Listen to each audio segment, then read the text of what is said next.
So once you have your equipment, you're ready to start creating your footage and uploading it to YouTube. So what's the average day like for a YouTuber? How do you go from start to finish and save yourself as much time as possible? Well, everyone works differently, but it's certainly worth coming up with a workflow to minimize the amount of time and effort that will go into making videos. It's very important that your content be uploaded regularly in order to avoid losing your subscribers. And with that in mind, you need to be able to rely on a simple process to keep making more videos. To start with, you should try to keep an area in your home or studio ready for filming at all times. Designate a corner of an office or somewhere else to record your footage. That way, you won't have to get everything out and set everything up each time you want to film. It'll be there ready for you to go right away. This also means you can create a set for yourself and a backdrop. This is very important because it will once again greatly improve your professionalism. You don't want to record footage of yourself talking in front of an untidy bedroom with clothes strewn everywhere. Nor do you want to record in an untidy office or any other part of the home that just looks like someone's house, unless, of course, your niche is about something for the home. Rather, your aim is to make a professional looking set that will help to reinforce the lifestyle that you're trying to promote. Now, this might mean that you set up an area in your home to reflect what you're trying to say about yourself. And this could be a very clean and modern looking desk setup, for example, or it could be lots of comics and film merchandise. Another option is to use a completely white background, which is achievable with your lighting equipment and a white wall or even a bedsheet pulled taut, or to print out a large canvas or poster that you can use for your backdrop. Or you can use a system called chroma key and insert a background in post-production. Whatever you eventually decide, just make sure you have everything right where you need it, and you know just where to stand, and you have somewhere to prop a script. A good tip is to write yourself something of a script before you start, but to be generally quite relaxed in the way that you stick to this script. It's fine to work from it rather than reading it out verbatim. Another tip is to break your script down into lots of smaller pages. This way you can glance at the next section, perform it, and then move on to the next part. If you have a big enough storage card, then you can record everything in one take and then subsequently edit into a video that people will want to watch. But to do this, you also need to make it as easy as possible for yourself. You can do this by moving slightly each time you perform the next page. This will not only help you to see when you got the take right when looking at the footage in the editor, you'll know that the take just before you moved was the right one, but it'll also make it much more dynamic video as you'll be moving position on the camera as you speak. This makes it easier to edit in cuts too, as when you cut, you need to either keep your position the exact same or make it purposefully very different. You can't just move slightly, as this will look like an awkward twitch. Another tip is to clap at the start of each new section. Why? Because that will make it easier for you to see the audio spike in the editor. One more. When recording your footage, always leave long spaces before and after each take, and generally record much more than you think you're going to need. This will give you more to work with in editing.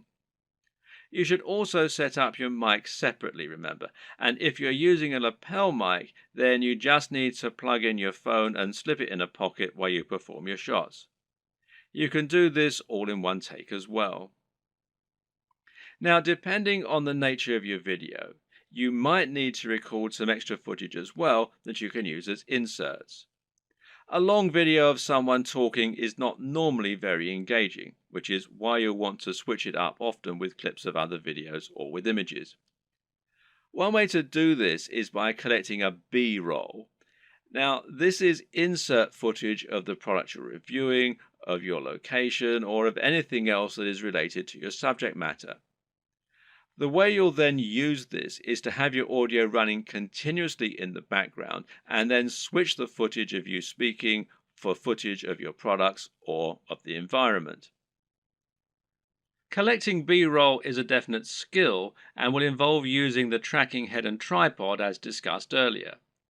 Try checking out technology videos from the likes of Android Authority, Techno Buffalo, and The Verge, amongst others, and you'll find they always include shots of phones and computers next to pens and paper, or by running water, or in the middle of grass and plants. In any case, the environment helps to showcase the beauty of the design and engineering, and it makes the shot more interesting, than just a simple shot of a phone in someone's hands. This shows off that lifestyle again, and it makes everything look attractive and desirable.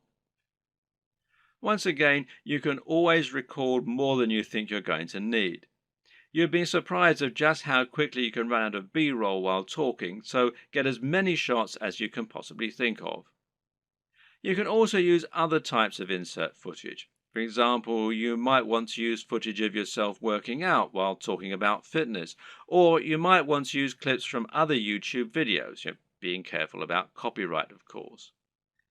The latter you can accomplish by using various tools that allow you to download YouTube videos. A good choice is Hyper for YouTube, which you can download for free from the Windows Store. There are all manner of other ways to collect fun footage too. How about using a time-lapse, for example? Timelapse Pro is an app for Android, iOS and Windows, and it's perfect for creating time-lapses of all kinds of things. Once everything is done, you're ready to edit your video. Open it up in your chosen video software and import it along with all the additional graphics, sounds and other materials you intend to use. You now want to sync up your audio to your video, and most programs offer easy ways for you to do this. In Adobe Premiere, for example, it's a simple matter of right-clicking on both and then selecting Synchronize and then by audio track. Now the audio will be in sync, and you can just put the video on mute so that it's replaced by the high-quality audio you recorded separately. Now, just link the audio and the footage so that any edits you make will affect both, as though they were recorded at the same time from the start. You'll want to line all this up so that you have all your footage in order and so that there are no awkward pauses. It's also important to keep things moving and to keep things dynamic all the way through. If you're using lots of B-roll, then you should make sure you move from panning shot to panning shot. It should never be motionless or you'll lose focus. So make sure that you record lots of footage so that you have lots to work with, but then edit heavily too so that you're losing lots of it. Once everything is in order and the sound is lined up, you can then start to insert your extra footage and lay this over the top, intersperse it. Normally, you'll keep the audio going continuously and just cut back your video as you do this. If you watch the aforementioned Android Authority videos, then you'll notice that they tend not to have much of themselves talking at all. They have a clip at the start and at the end, and perhaps one or two in the middle, and the rest is all B-roll. Finally, try adding the video opener, any bottom thirds, and your logo and your music, and make sure that you get the audio balance right with the music, and consider using a small introduction before the opener. These final touches will give your video a real air of professionalism while helping to really drive home your branding. Now you just need to save your video in a format that YouTube likes, such as MP4, and then start to upload it to your YouTube account. All this can take a fair bit of time, so be sure to leave yourself time unless you have a really fast connection. And this will be even truer if you're using 4K footage. A tip is to use Chrome to upload. Google made Chrome and they own YouTube, so the two play nicely together. If your upload is interrupted and you're using Chrome, then you'll be able to resume it from where you left off later on, even if the computer's been turned off. While your video uploads, you can use the time to fill out a few of the extra details that YouTube requires from you. YouTube will ask if you want to monetize your video with ads, for example. And of course the answer is yes, as long as you aren't overtly selling anything in it. Likewise, you'll be able to write your title, your description, and your keywords. Make sure that your title is descriptive of your video while also being something that people will want to search for and something that people will be tempted to click on when they see it. We'll go into this in more detail in a subsequent video. Finally, make yourself a thumbnail to act as the image that people are going to see before they click on your video. If you don't do this, then YouTube will select a still from the video itself, and while this can work, it might not give potential viewers the right impression of what your video is all about. The right thumbnail image can make a huge difference by making your video much more appealing and impressive looking when it appears in the feed. Want to be a big sensation or just make money on the platform but don't like the sound of getting in front of the camera? Now, that might seem like something of an insurmountable problem, but the good news is that there are plenty of ways you can get around this problem and create footage for YouTube without needing to film yourself. Here are just a selection of different options for you that work very well. And one easy option is to record footage of gameplay on your favorite games. This is something that is very popular on YouTube, and of course you don't need to go in front of the camera at all for it. You can choose to include commentaries or even upload videos with no commentary. Both are popular and both are very easy to create. The best part is that there are so many popular games out there, many of which don't get much content made for them. Choose the right game and you can find its fan base, quickly exposing your channel to a huge audience. Check out ASAP Science if you want an example of a great channel that doesn't include any footage of the creators. This channel uses an animation drawn on a whiteboard with a voiceover in order to explain a number of interesting scientific concepts. It's a great channel that has a lot of subscribers, and it's something you can do yourself quite easily with the right software. Software like VideoScribe, which you can find here at videoscribe.co, will enable you to do this quite easily, and as you can see, there's a free trial at the time that I'm making this video. Another great option is to make your videos using still images and slideshows. There's no reason you need to have an actual animated footage in your videos, and if you choose the right images, you can simply record a voiceover and that will do nicely. This essentially becomes much more of a podcast than an actual video, but it works very well and a number of creators have managed to become very successful using this strategy. One of the very best examples out there is the amazing Mr. Sunday Movies. This creator makes funny videos about pop culture films. While he never goes in front of the camera, he is very well known thanks to his hilarious comments and regular uploads. Interviews also work very well in this format. A top 10 apps video, a top 10 fight scenes video, or any other top 10 can be made by stringing together footage that you have acquired without there even necessarily being any reason for you to narrate. You can use captions, title cards, or just leave the videos themselves to do the talking. This brings us to the option of creating supercuts, edits, and mashups. Just take a look at the popularity of Cassette Boy, who makes videos that string together footage of famous people making them say funny things.